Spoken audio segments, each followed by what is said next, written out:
Na wasalimu kwa jina la Bwana Yesu jioni ya leo. Tunaingia kwenye sehemu ya mwisho. Tuna leo na kesho kumaliza somo letu la semina ya familia, somo la familia katika mpango wa Mungu.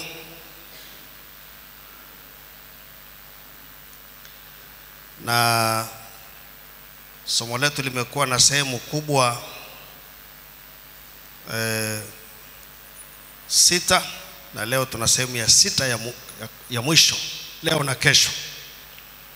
Nafasi ya wokovu wa Kristo kwa familia.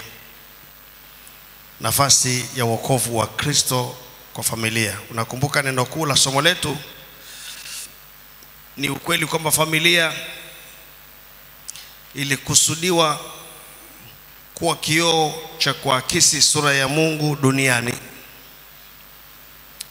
na baada ya anguko kuharibu sura hiyo, Injili imekusudiwa kuirejesha, au kwa wengine kuirejesha hiyo sura kwa wale wanaoshirikiana nayo.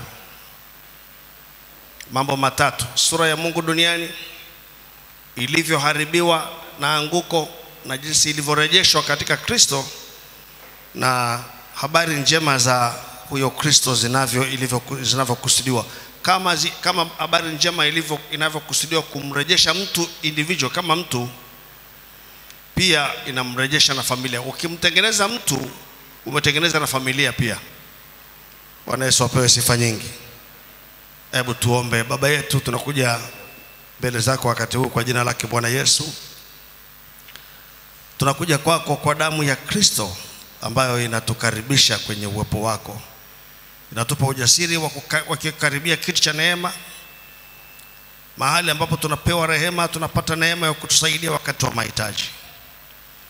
Umetuunga na Kristo na kutuweka mahali pako pa mkono wa kuume pamoja naye, maana umeandika kwenye maandiko matakatifu kwamba umetuketisha pamoja naye katika Kristo Yesu.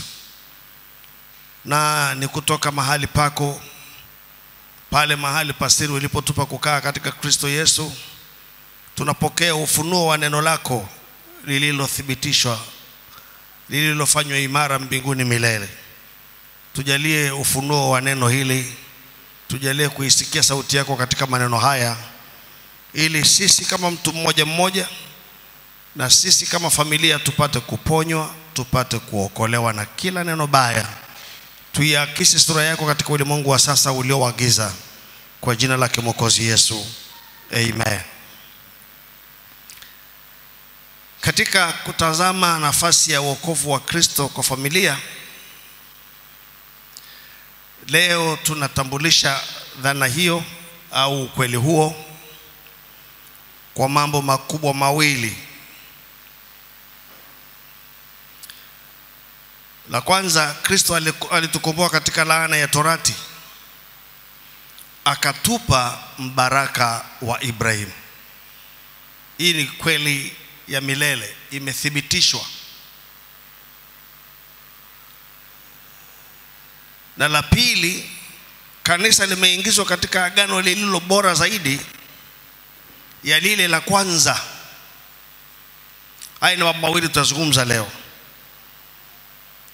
Kesho tutazungumza mengine matatu tunapomalizia wazo hili. Twende na la kwanza. Utakumbuka jana tulikuwa tunazungumza ukweli wa kwamba hali za familia hurithishwa kizazi baada ya kizazi, si ndio? Tunazungumza habari za urithi wa tabia ovu, tunazungumza habari za urithi wa laana, na laana za aina mbalimbali. Tukianza na laana ya anguko la Adam, ambayo inakwenda kwa karibu na laana ya Torati, laana ya kutokuishi katika mafunuo ya haki ya Mungu. Lakini ashukuriwe Mungu, na kwa kweli kama umeishia kujifunza jana tu kwamba familia zimerithishwa laana, ukaishia hapo, utakuwa down sana, maana utakuwa na jibu. utafikiri tu kwamba basi mimi ni mfungwa, ni muhanga wa yaliyotokea huko nyuma. Lakini maandiko yana habari njema kwa habari ya siku hizi tulizo nazo. Katika kitabu cha Wagalatia sura ya 3 samahani, na mstari wa 7, mstari wa kwanza mpaka wa 14, na mstari wa 26 mpaka 29, tunakutana na habari njema sana sana sana. Sura ya 3 kitabu cha Wagalatia sura ya 3 mstari kuanzia wa 7 mpaka wa 14. Hivi ndivyo Roho Mtakatifu anarekodi maneno haya. Anasema, fahamuni basi ya kuwa wale walio wa imani hao ndio wana wa Ibrahimu. Na andiko kwa vile lilivyoona tangu zamani kwamba Mungu atawahesabia haki mataifa kwa imani, lilimhubiri Ibrahimu habari njema zamani kusema, katika wewe mataifa yote watabarikiwa. Na unakumbuka tulipozungumza mataifa hapa ana maana ya nini? Makabila. Sio taifa kama unavyosema Tanzania, Kenya, Uganda. Hapana, ana maana ya makabila. Na hii ni ngazi ya kati ya familia. Kama ukitaka kuanzia juu, ukitaka kuanzia chini, hii itakuwa ya kati. Kama ukizungumzia katika chini kwa mfano, kwa maana ya ngazi ya familia moja, inayofuata ni ngazi ya familia ya taifa, ambayo na yenyewe imeundwa na koo mbalimbali, lakini taifa ndio mzizi mkubwa, kabila. Na Mungu alikuwa analenga, anapozungumza katika wewe mataifa watabarikiwa, maana yake analenga familia zitabarikiwa. Na mahali pengine anatumia kabisa neno jamaa, katika wewe jamaa za dunia zitabarikiwa. Kwa hiyo Mungu alipofikiria habari ya kuleta baraka Ibrahim, alikuwa anawaza familia. Of course inakwenda kwa mmoja mmoja, lakini kwa kuwa familia ndio unity, ndio umoja unaoakisi sura ya Mungu kwa upana, na ndio kifungo ambacho na muktadha ambao Mungu anatenda kazi nao kwa nguvu sana.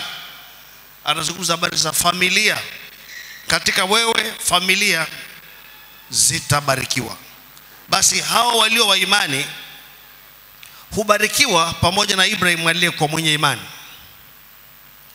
Mpaka hapa tumeshazungumza habari za, tumekutana na maneno barikiwa mara kadha. Kumbuka mtiririko wetu. Kutoka kwa Adam tumerithi tabia ovu ambayo imekuwa sababu ya laana. Tuko pamoja.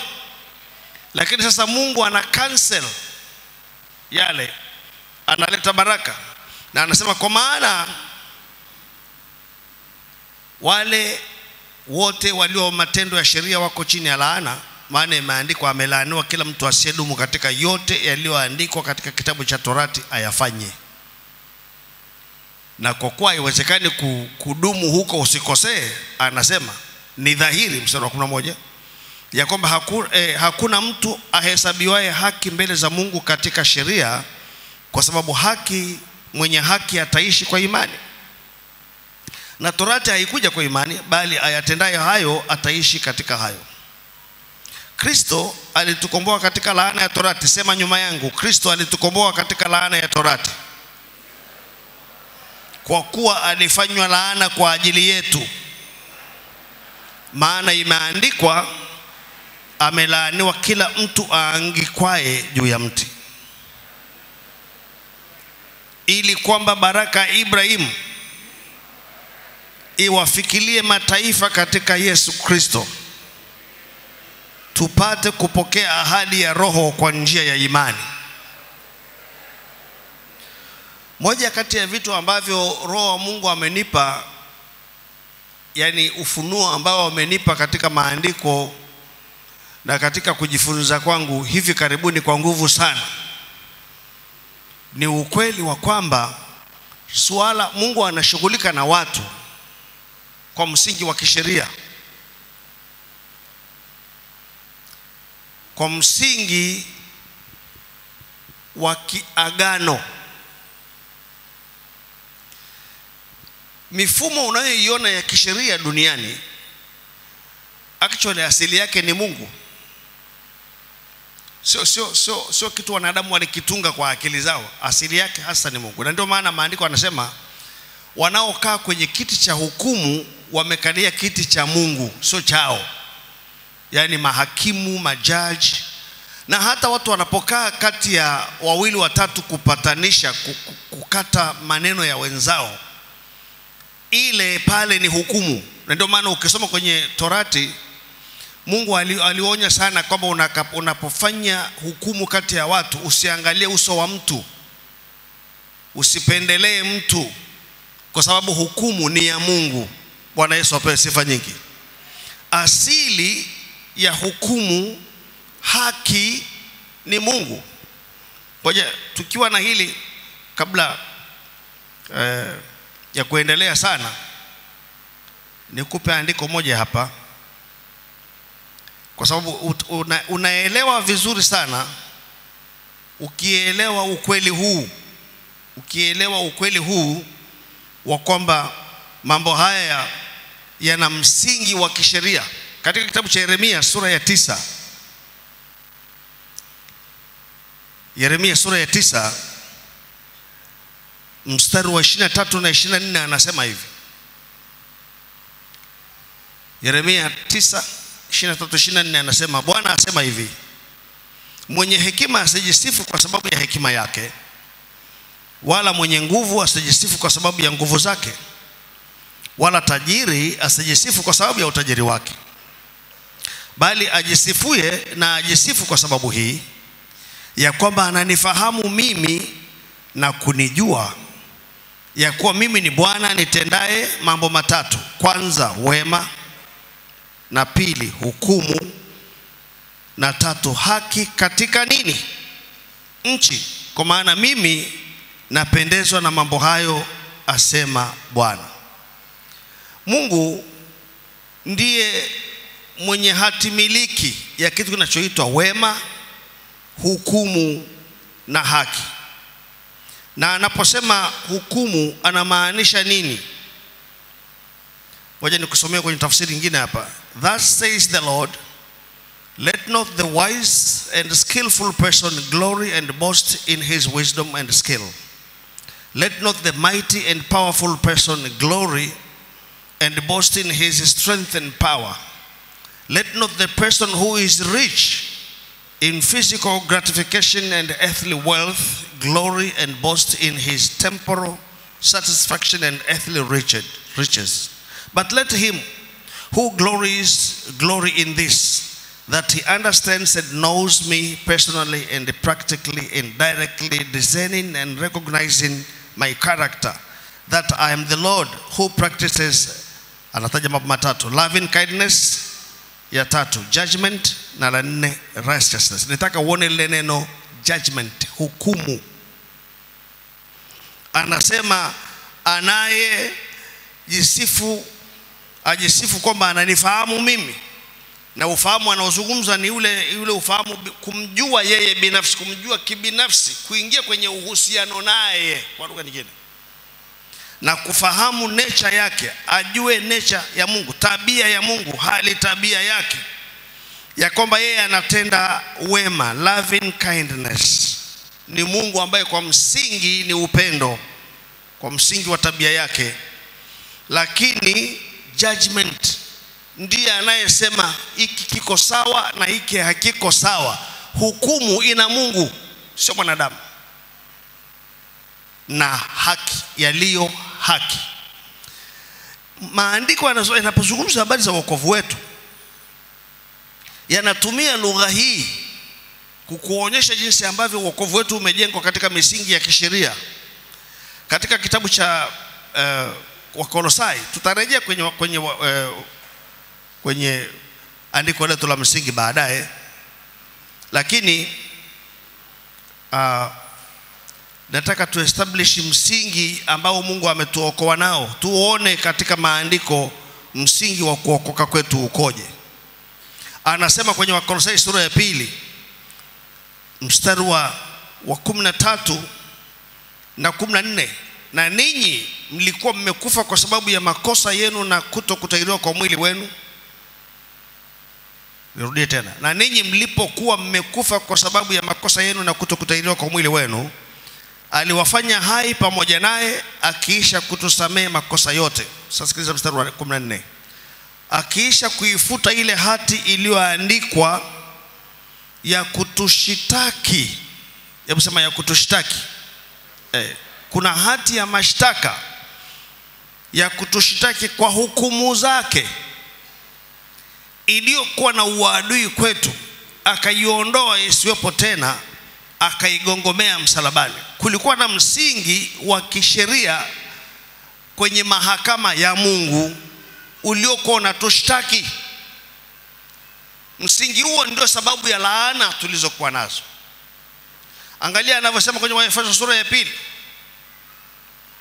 Katika Waefeso sura ya 2 mstari wa kuanzia wa 12 anasema kwamba zamani zile mlikuwa hamna Kristo, mmefarakana na jamii ya Israeli, wageni wasio wa maagano ya ahadi ile. Tulikuwa tuko kwenye huo mkataba, huo ile agano kati yao. Unajua mtu ambaye hayuko kwenye mkataba fulani hana faida nao. Yaani kwa mfano kama mtu ameingia mkataba na kampuni fulani, kwamba katika mkataba huo kuna mafao haya, kuna marupurupu haya na kuna madhara haya kama atavunja mkataba, yule asiye kwenye mkataba inamuhusu? Nauliza, inamuhusu? Hayamuhusu. Lakini anasema sisi tulikuwa hatuko kwenye ule waliokuwa na agano na Mungu na Israeli tu kwenye zamani zile. Na hii haina maana kwamba sisi hatukuwa na madhara. Dunia yote ilikuwa kwenye madhara, lakini hawa wakapata nafuu kwa huo mkataba, wakawa karibu na Mungu. Sisi tukawa tuko nje, hatuna letu. Tulikuwa hatuna tumaini, hatuna Mungu duniani. Na anaposema hatuna tumaini, maana yake we had no future.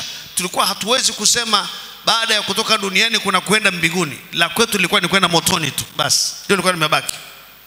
Lakini habari njema sana ni hizi. Mstari wa 13 anasema lakini sasa. Sema lakini sasa. Mambo ni tofauti katika msingi huu, katika kipindi cha Agano Jipya, katika Kristo Yesu. Yale maneno muhimu sana, katika Kristo Yesu, ndani ya Kristo Yesu. Sasa ndani ya Kristo Yesu, katika yeye, ninyi mliokuwa mbali hapo kwanza mmekuwa karibu kwa damu yake Yesu. Nakumbuka tulizungumza wakati mwingine, umbali unaozungumzwa hapa sio wa kijiografia. Tulikuwa mbali kiuhusiano. Tuko pamoja. Unaposema wewe fulani yuko karibu na fulani, maana yake ni watu wa karibu kiuhusiano, ni marafiki. Ukisema hapana siku hizi yuko mbali naye, maana yake uhusiano wake umevunjika. Na sisi tulikuwa mbali na Mungu, hatukuwa kitu. Ndio maana mahali pengine anasema, alitabiri kwa vinywa vya nabii akasema, nitawaita watu wangu wale wasiokuwa watu wangu. Ndio sisi alikuwa anatusema. Na mpenzi wangu yeye asiyekuwa mpenzi wangu. Sisi mataifa ametuleta karibu. Anasema kwa maana yeye ndiye amani yetu. Mstari wa 13. Lakini sasa katika Kristo Yesu, ninyi mliokuwa mbali hapo kwanza mmekuwa karibu. Kwa kitu gani? Kwa nini? Kwa damu ya Yesu Kristo. Ndugu zangu, damu ni ya thamani sana. Kwa nini damu hii imetuleta karibu? Kwa sababu damu hii imefanya upatanisho kwetu sisi na Mungu, maana kulikuwa na uadui. Ikafidia dhambi na makosa yetu. Kwa lugha nyingine, imeondoa ule msingi ambao kwa huo tulilaaniwa. Maana kilicho tulaani ni nini? Ni dhambi. Pasipo anguko hapana laana. Pasipo dhambi hapana nini? Laana. Dhambi ndio msingi. Ndio maana pale anasema, na ukisoma kwenye kitabu cha Waebrania maandiko yanatuonyesha kwamba kuna vitu ligo vilifanyika. Yesu baada ya kufa na kufufuka alipanda mbinguni. Ukiacha ile kupaa kwenda kukaa kwenye kiti cha mkono wa kuume wa kiti cha enzi cha Mungu, alipaa. Unaona anamtokea Mariamu, anamwambia usinishike maana ninapaa kwenda kwa baba yangu ambaye ni baba yenu, kwa Mungu wangu ambaye ni Mungu wenu. Lakini baadaye anawatokea na waambia nishikeni muone, si ndio? Kwa nini? Kwa sababu wakati ule alikuwa en route to heaven, alikuwa anaondoka kama kuhani mkuu, na kuhani mkuu anapokuwa kwenye majukumu ya kufanya upatanisho huwezi kumshika wala hawezi kuchangamana kawaida na watu. Lakini alikwenda kwenye kitabu cha Ibrania sura ya 9 mstari wa 12, anatuambia aliingia patakatifu akiisha kuupata ukombozi wa milele. Aliingia na damu yake. Ile sura ya 9 Ibrania inatuambia vizuri sana, alinyunyiza damu yake kwenye madhabahu ya mbinguni, ambayo ndio ilikuwa inawakilishwa na madhabahu za huku duniani. Na tangu pale kumbukumbu za maovu yetu na dhambi zetu ambazo vilikuwa msingi wa laana zote. Laana ngapi? Sema tena, laana zote. Sema tena, laana zote. Kwamba ni laana ya anguko, kwamba ni laana ya torati, kwamba ni laana ya wazazi, kwamba ni laana ya kutamkiwa, laana yoyote msingi wake ulikuwa ni dhambi. Kwa hiyo ukishaondoa dhambi, kwenye sura ya 9 anasema alizitangua dhambi kwa dhabihu ya nafsi yake. Alizitangua, yani alizifanya kama hazipo. Mbingu haina kumbukumbu ya dhambi kwa mtu aliye katika Kristo Yesu. Maandiko yanasema dhambi zao na uasi wao sitaukumbuka tena kabisa. Bwana Yesu apewe sifa nyingi. Kitendo hicho kimeondoa kabisa na kwa milele msingi wa laana kwa mwanadamu. Bwana Yesu apewe sifa nyingi. Nasema Bwana Yesu apewe sifa nyingi. Hili ni ndugu zangu, hili ni jambo la kushout, ni jambo la kusherehekea. Na kwa msingi huu sasa, manake kuna vitabu, unajua tunasoma kwenye kitabu cha Ufunuo kwamba siku ile ya hukumu, andiko linasema vitabu vikaletwa, si ndio? Ni mahakama kabisa. Na kitabu kingine kikaletwa ambacho ni cha uzima. Kama mtu hayupo kwenye kitabu cha uzima, maana yake ni wa jehanamu, hana uhusiano na Mungu. Na Bwana Yesu anasema ondokeni kwenu ninyi mliofanya nini? Mliolaaniwa, yani mliotakiwa mabaya na mkapelekewa mabaya. Na vile vitabu vingine vikafunuliwa ili kila mtu ahukumiwe kulingana na uzito na wingi wa dhambi zake, kila kosa. Maana wale waliokuwa kwenye Torati wanatupa mfano wa haki ya hukumu ya Mungu ilivyo. Maandiko yanasema kila kosa na uasi ulipata ujira wa haki. Na sasa watahukumiwa, kuna watu watahukumiwa wana mzigo mkubwa wa matatizo, na kila mmoja litapata hukumu yake. Ni hukumu.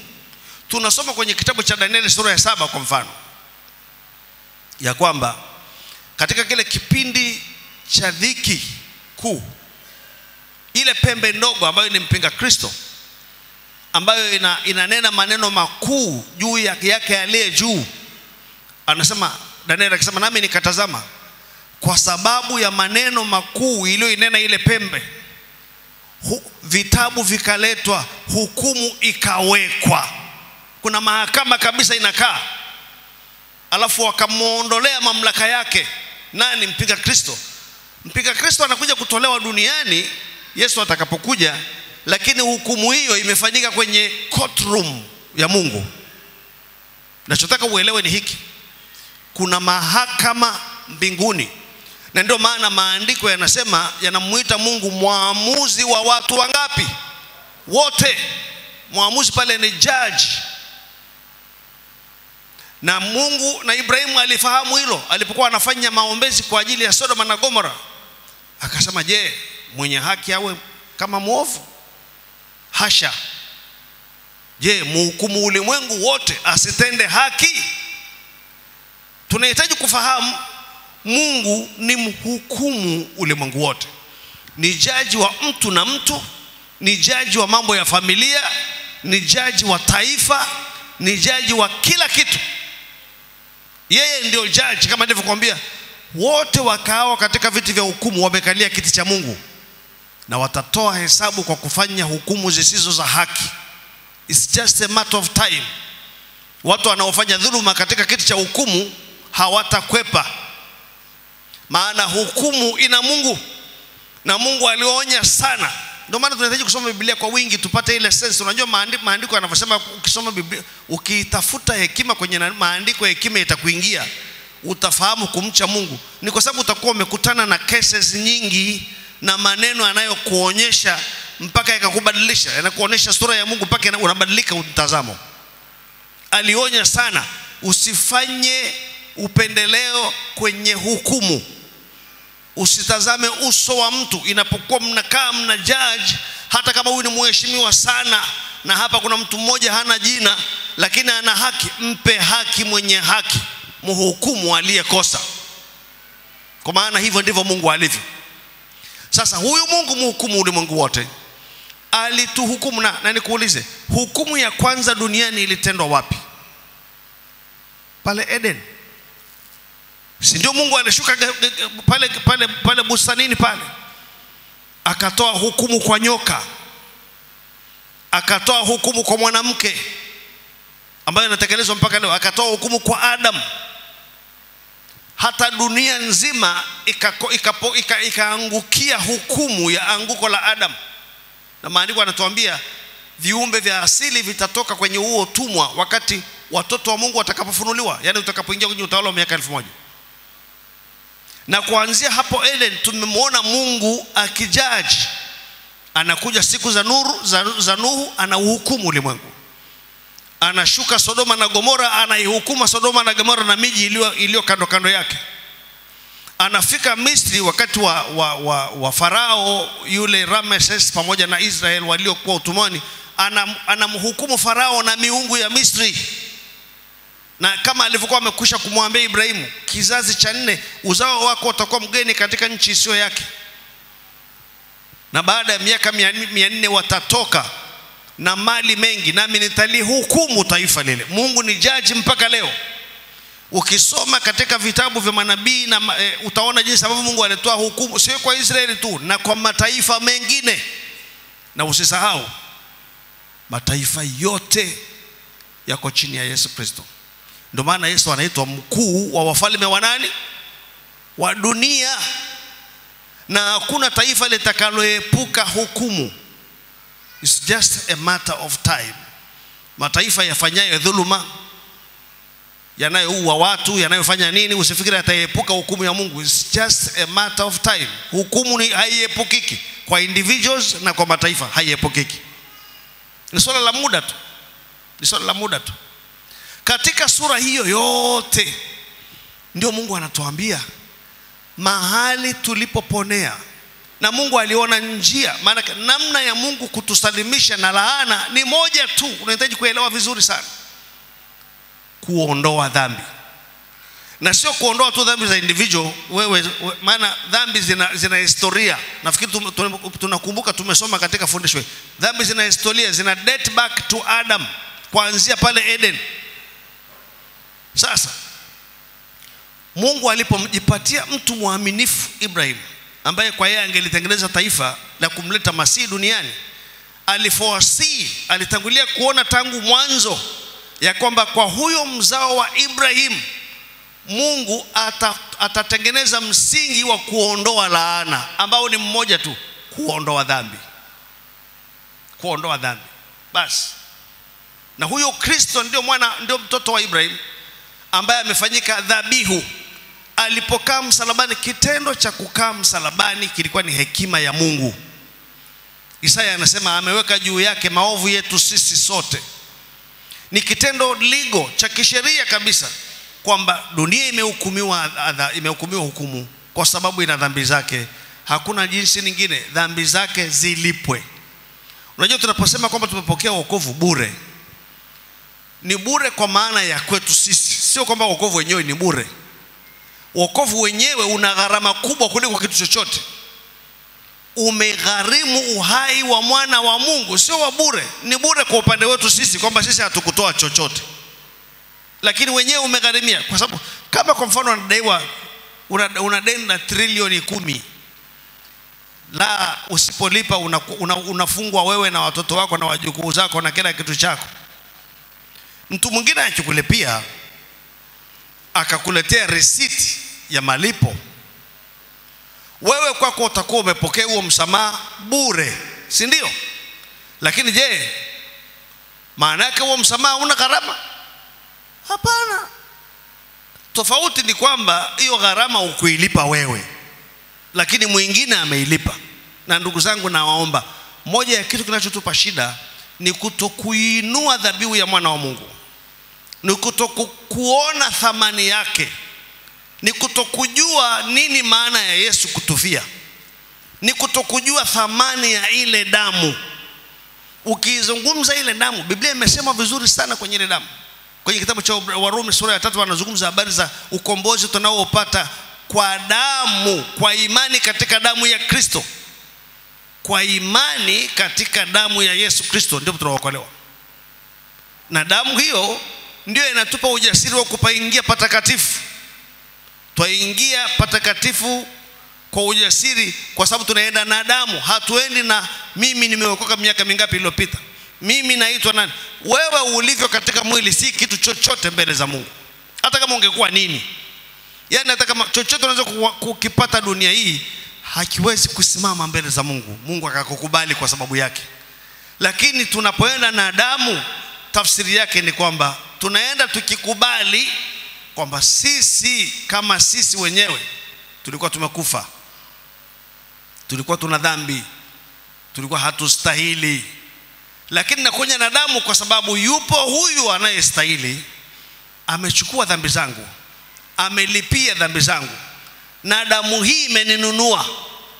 Kwa hiyo una legal right, una haki za kisheria kwenye kiti cha enzi, kwa sababu damu, kwa sababu deni lako limelipwa.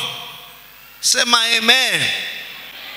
Deni lako limelipwa. Na ndio maana tuna ujasiri wa kusema laana ya Adamu, laana ya Torati, laana ya wazazi, laana ya kutamkiwa kwao walio katika Kristo Yesu imekufa. Badala yake baraka ya Ibrahim imetufikilia. Bwana Yesu apewe sifa nyingi. Unajua, unaposoma Agano la Kale unakutana na baraka nyingi zimenenwa kwa watu wale, kwa sababu ni watoto wa Ibrahim.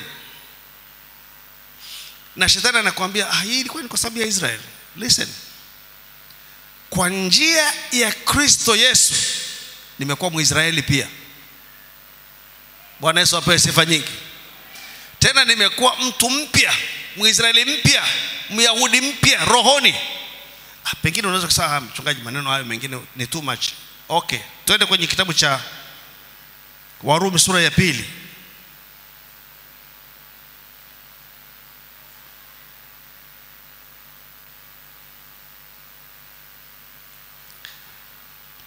Angalia mstari wa 20. Nisomee mama Shila pale mstari wa 27 mpaka mstari wa 29. Warumi 2:27 mpaka 29. Warumi 2:27 hadi 29. Naye asiyetahiriwa kwa asili aishikae torati, je, hata kuhukumu wewe uliye na kutahiriwa ukaialifu torati? Maana yeye si Myahudi aliye Myahudi kwa nje tu, wala tohara sio ile ya nje tu katika mwili, bali yeye ni Myahudi aliye Myahudi kwa ndani, na tohara ni ya moyo katika roho, si katika andiko, ambaye sifa yake haitoki kwa wanadamu bali kwa Mungu. Yeye si Myahudi aliye Myahudi kwa nje. Kwani sisi ni Wayahudi kwa nje? Kwa nje sisi ni Waafrika wa kawaida kabisa. Lakini Myahudi aliye Myahudi kwa nani? Kwa ndani, na tohara yake ni ya rohoni. Mioyo imetahiriwa. Bwana Yesu apewe sifa nyingi. Alisema kwenye kitabu cha Waefeso. Unajua maneno haya tunahitaji kuyatafakari, tunahitaji kuyawaza katika roho ya kicho, roho ya kuyapokea, mpaka yajenge hiyo reality kwenye roho zetu. Katika Waefeso sura ya 2 pale anasema, turudi kwenye mstari wa 14 pale. Kwa maana yeye ndiye amani yetu. Yeye nani? Nani huyo amani yetu? Yesu Kristo. Tuanze mstari wa 13 ili upate picha kamili. Lakini sasa katika Kristo Yesu, ninyi mliokuwa mbali hapo kwanza mmekuwa karibu kwa damu ya Yesu Kristo. Damu yake Kristo. Mmekuwa karibu na nani? Na Mungu. Kiuhusiano. Hebu sema, mimi sasa ni karibu na Mungu. Ni mtu wa karibu na Mungu kwa damu ya Yesu Kristo. Unajua kama ukisema fulani bwana yuko karibu sana na mkuu wa mkoa, unasema ana heri huyu. Huyu yuko karibu sana na rais, kila mahali wanakwenda pamoja, unasema ana heri huyu. Nakwambia sisi tuko karibu na Bwana wa mabwana na mfalme wa wafalme, yule atawalaye mbingu na nchi. Anasema maana yeye ndiye amani yetu, aliyetufanya sisi sote tuliokuwa wawili, yani Israeli na mataifa, kwa mtu kuwa mmoja, akakibomoa kiambaza cha kati kilichotenga. Maneno haya kiambaza cha kati yanarejea kiambaza cha kati kwenye hekalu aliyokuwa anawatenga mataifa na Wayahudi.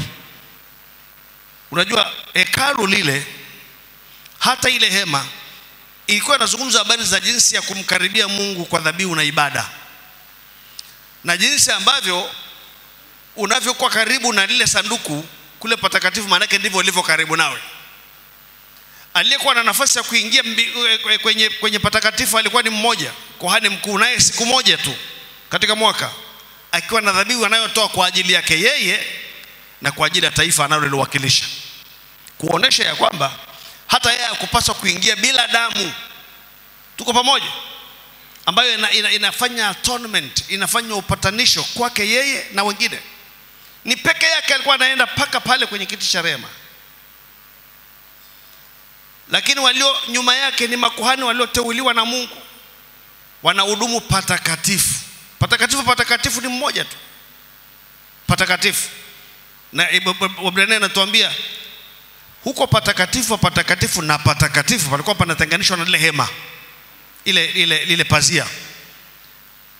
Alafu anasema lile pazia lilikuwa ni ujumbe wa Roho Mtakatifu, kwamba njia ya kupaingia patakatifu ilikuwa bado haijadhihirishwa wakati ambapo ile hema ya kwanza inasimama.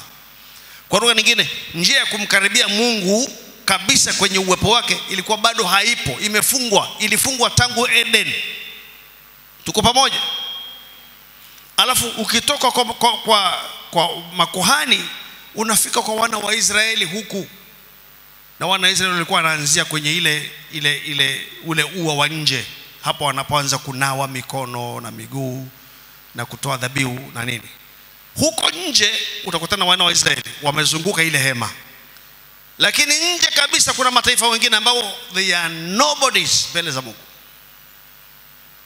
Kwa hiyo kadri tulivyokuwa mbali ndivyo sasa sio kwamba tumekuja pale patakatifu, tumeingia kabisa patakatifu kwa damu ya Yesu, na ule uadui umeondoka. Hebu sema pamoja nami, akiisha kuondoa ule uadui kwa mwili wake. Anaposema amelaaniwa kila aangikwaye juu ya mti. Ni nani aliangikwa juu ya mti? Nani aliangikwa juu ya mti? Kwa hiyo Yesu alilaaniwa? Nauliza, Yesu alilaaniwa? Hapo unapata shida. Niseme kweli amelaaniwa? Ndiyo. Tusome tena Wagalatia 3 mstari wa 13. Soma tena. Ndio maana nilisema soma nyuma yangu iweze kuregister. Soma tena nyuma yangu. Kristo alitukomboa katika laana ya torati, kwa kuwa alifanywa laana kwa ajili yetu. Sasa nauliza, Yesu alikuwa laana? Ndiyo, lakini sio kwa ajili ya dhambi zake, maana hakuwa nazo. Maana Isaya anasema hivi. Fungua Isaya pale sura ya 53.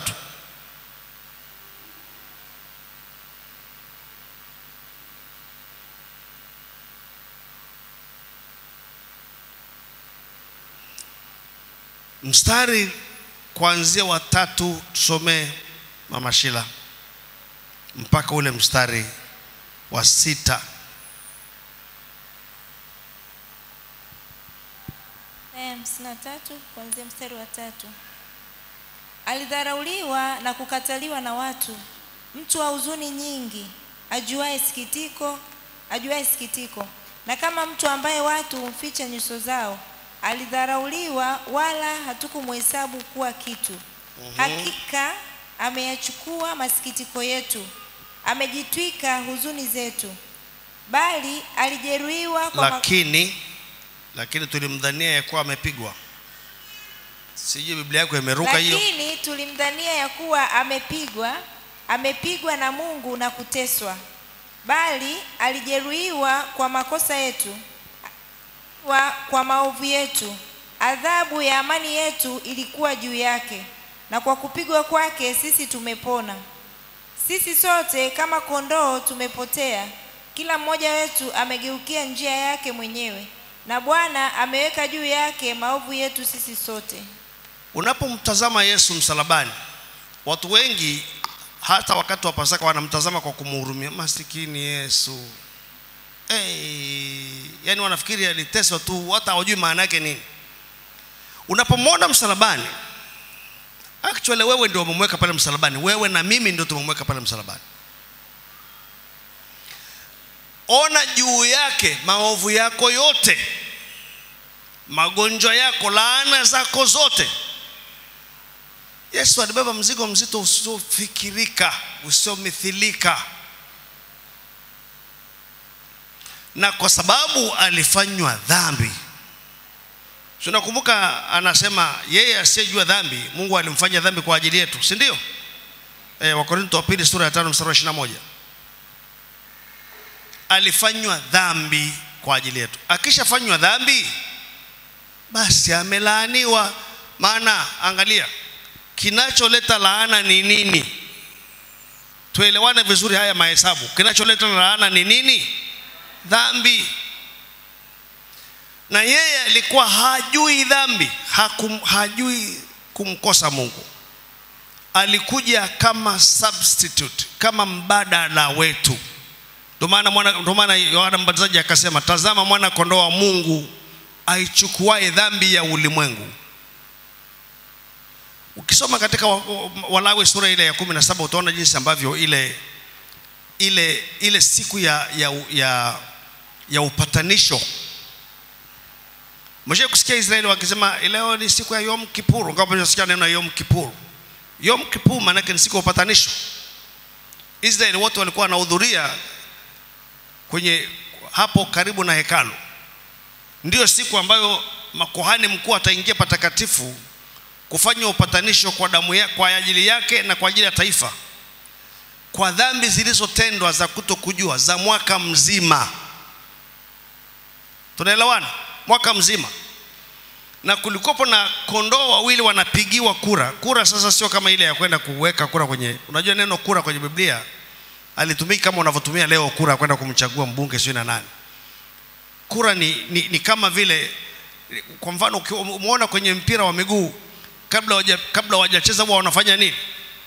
Wanarusha kitu ili waamue nani atapeleka mpira huku, nani atapeleka mpira huko kuanzia. Sawa? Ile ni kura. Dice. Ile ni kura. Na walikuwa wanapiga kura namna hiyo kwa kondoo. Mmoja anakuwa ni Azazel na mwingine ni kwa ajili ya Bwana. Mmoja atachinjwa kwa ajili ya upatanisho. Mwingine kuhani mkuu anaweka mikono yake juu ya kichwa chake, anaungama dhambi za taifa zima juu yake. Kitendo hicho ni kitendo cha imani cha kutransfer dhambi za Waisraeli wote za mwaka mzima kwa huyu mwana kondoo. Alafu anatolewa aende nyikani apotelee kule. Na wote wawili, kondoo wa Azazel scapegoat na kondoo kwa ajili ya Bwana, walimwakilisha Kristo wote. Kama Kristo alivyochukua dhambi zetu kwenye mwili wake katika msalaba, na damu yake hiyo ikamwagwa, ikakusanywa lisipotee hata tone. Watu wengine fikiri alimwaga tu damu ikapotea, kama yule sio mfia dini, ni substitute. Alafu roho yake akaenda nayo kuzimu, akaenda mahali ambapo wewe ulipaswa kwenda, ili siku ya kufa wewe usiende huko, uende mbinguni. Bwana Yesu apewe sifa nyingi. Kitendo kile kilishibisha ghadhabu ya Mungu. Tunahitaji kuelewa Mungu ni Mungu wa hukumu. na kosa likifanyika lolote, ni lazima adhabu ifuate. Mungu huyu ambaye ni upendo, ambaye ni mwingi wa rehema, usisahau pia ni Mungu wa hukumu, na ni lazima kosa lilipwe ili upande wake wa rehema utimizwe, upande wake wa kusamehe utimizwe. Ni lazima apatikane asiye na hatia autimize ule upande wa ghadhabu yake. Tunaelewana? Tunaelewana?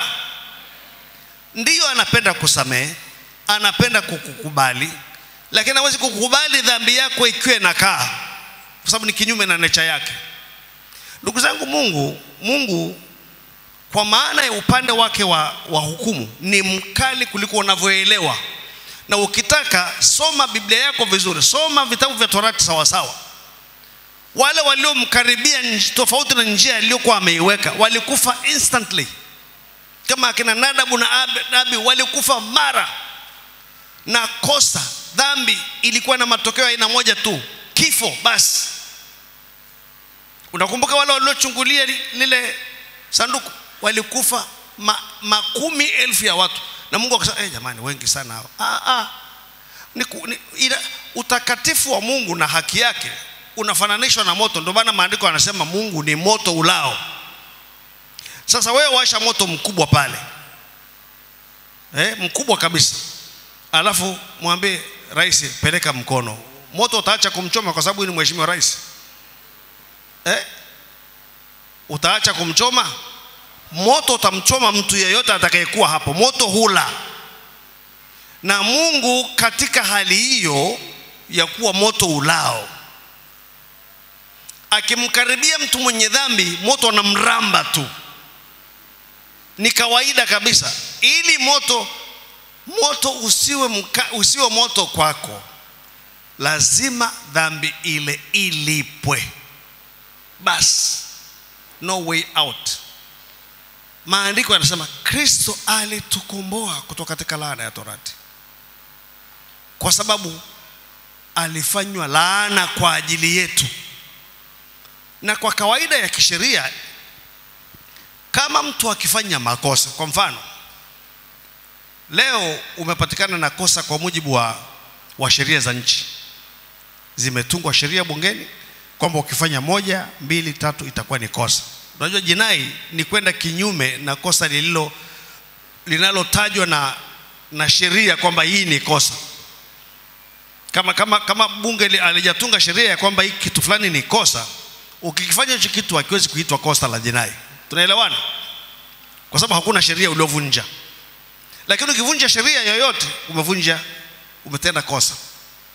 Na ukishapatikana na hatia mahakamani, ukafungwa, ukatimiza kifungo chako, kikaisha kabisa, ukaja huku, unaweza ukaenda tena kwenye mahakama ile iliyokuhukumu, ukasikiliza kesi za wengine, na bila woga kwamba hakimu atasema niliwahi kukuhukumu wewe, njoo hapa. Kwa nini? Kwa sababu kesi ikisha hukumiwa makosa na mtu akatumikia makosa, hawezi kuhukumiwa tena kwa kosa lile, ni kama halipo. Tunaelewana? Sasa kama makosa yangu yalihukumiwa katika Kristo, maana Kristo alihukumiwa mahali pangu, na makosa yalikuwa ndio msingi wa laana, basi mimi kuwa na laana tena ni makosa, kwa sababu unanionea, unanilaani kwa nini? Nilifanya 1, 2, 3. Kuna mmoja ameshafanyika laana kwa ajili yangu, ameshahukumiwa mahali pangu. Kwa hakuna tena, mimi sina tena hiyo hatia, ni kitu cha kisheria. Kwa hiyo kisheria kabisa, kwa mujibu wa Galatia 3, na unajua ile laana ya Torati, ukisoma ile Kumbukumbu la Torati 28 yote utaikuta ile laana ya Torati. Zile adhabu zilizo pale kuanzia mstari wa 15 mpaka mstari wa 61 pale Kumbukumbu la Torati sura ya 28 zimekwisha kulipwa. Unasema zile laana pale zinahusu usijui utalaaniwa mjini, utalaaniwa. Ndio, kuna ambaye ameshalaaniwa. Utapigwa mapigo haya na haya, kuna ambaye ameshapigwa hayo mapigo. I am free then, niko huru, na baraka ya Ibrahim imenifikilia mimi, sasa nimbarikiwa. Angalia mstari wa 16 wa Galatia 3, wanasema basi ahadi zilinena kwa Ibrahim na kwa mzao wake. Hasemi kwa wazao kana kwamba ni wengi, bali kana kwamba ni mmoja, kwa mzao wako, yani Kristo.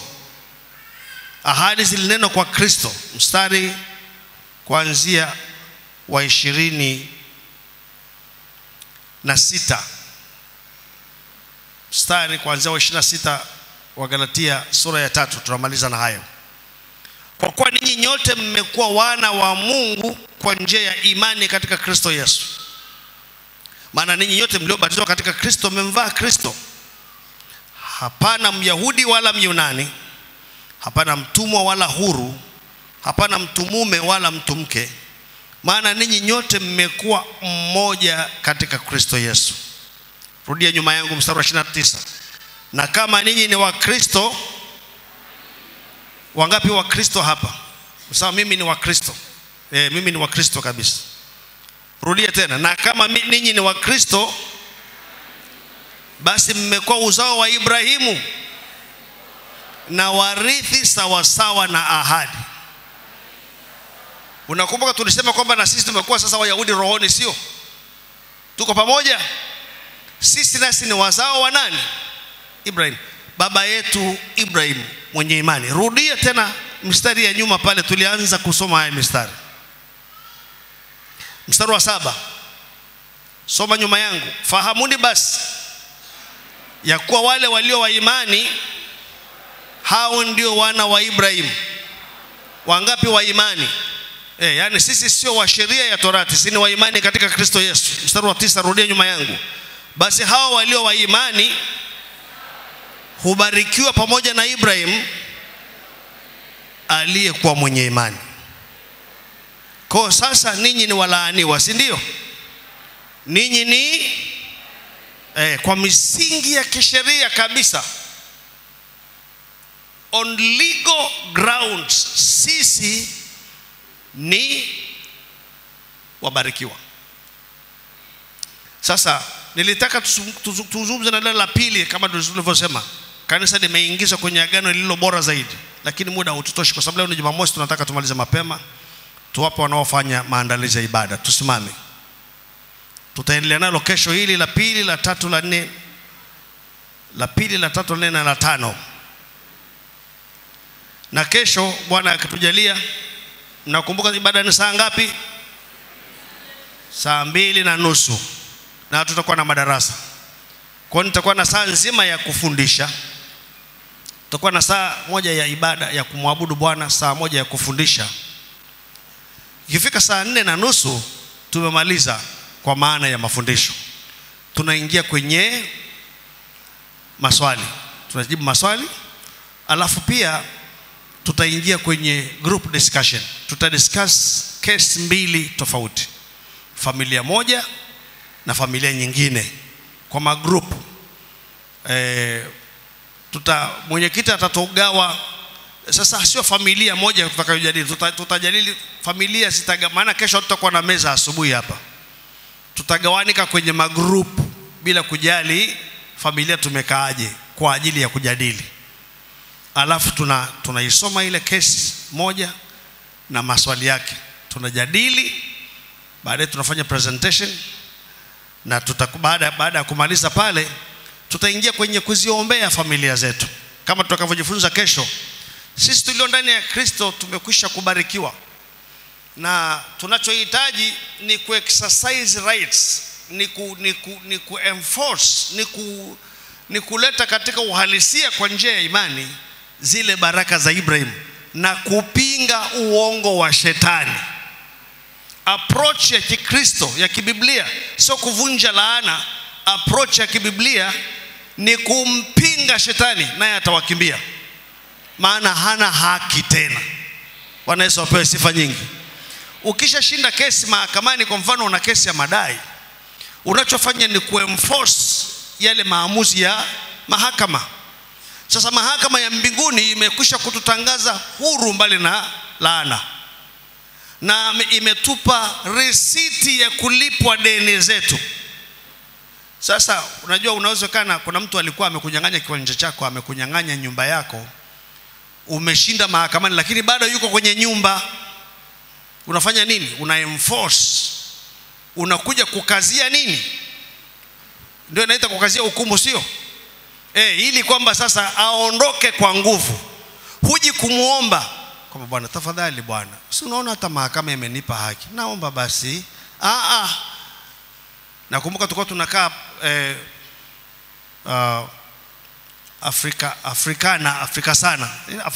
Afrikana kunaitwa.